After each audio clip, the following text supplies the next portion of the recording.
Cari amici della Maratona Veneta, buon sabo. Ancora, visto che è sabo, abbiamo una parola con la S, la parola scrittura. Quante volte mi tocca sentire che il Veneto non è mia lingua perché non ha una scrittura? Come se i veneti fossero analfabeti, o come se una popolazione che parla una lingua per centenari di anni non si avesse mai pensato di farsi una scrittura. Cioè, anche perché il primo libro scritto della storia europea, che è l'Iliade di Omero, è stata scritta nel grosso modo nell'800 a.C., che conta la storia del 1200 a.C., ecco là dentro, il primo libro scritto, esiste anche i Veneti, così, tanto per curiosità. Ma vabbè. Oltretutto i Veneti antichi, qui prima ancora che esistesse Roma, a comandare ad esempio in Veneto, qui là cosa che ha fatto? Aveva anche la sua scrittura, e la scrittura della lingua veneta antica era l'alfabeto veneto antico.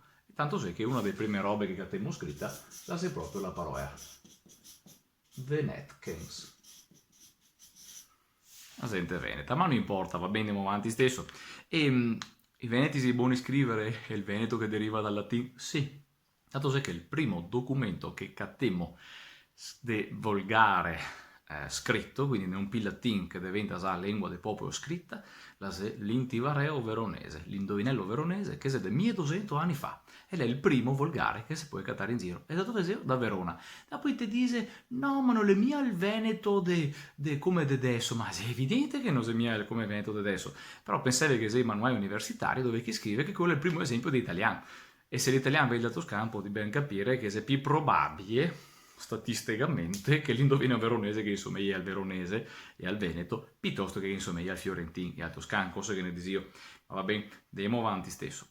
E i veneti non sa niente di scrittura, peccato che praticamente 2/3 abbondanti di tutti i libri che venivano stampati in Italia e tanti libri stampati anche dall'Europa si andava a Venezia a stamparli. Per sé pensava che un Feltrin e si è inventato addirittura un sistema di scrittura a caratteri mobili prima di Gutenberg, Panfilo Castaldi, e lo faceva qui veri caratteri mobili non erano mica da ferro ma fatti del vero de Muran, pensava. Così i veneti sono neanche buoni scrivere, sicuro non gli interessa, ma ecco. E un po' esiste una scrittura della lingua veneta moderna, certo esiste anche la scrittura della lingua veneta moderna e codificata. Ma che senso ha avere una scrittura che va bene per tutti? Innanzitutto perché è una scrittura che va bene, e secondo perché è per tutti, quindi niente di più banale, niente di più normale. Peraltro è bello perché con la scrittura moderna del Veneto si può avere che il Beumat, che dice la piazza, e scrive la piazza con la TH come lui la pronuncia, e invece non so il padovano o il veneziano che dice la piazza e scriverà la piazza con la S che lo ripronuncia.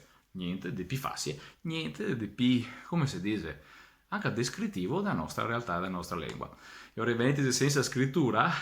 No, è praticamente impossibile dirlo, anzi, abbiamo la nostra scrittura e adoperemo anche per fare questa nostra maratona veneta. Allora, se siete d'accordo, tagliamo anche questo episodio di ancora, l'avremo fatto anche questo, terzo episodio fatto, ne mancano altri 97.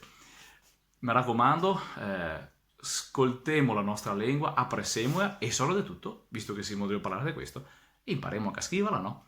E allora, se sto video non è niente mai, dai avanti, iscriviti al canale e se ti gusta e ti contenta, strucca mi piace e poi commenta, va bene? Ciao, se vediamo domani.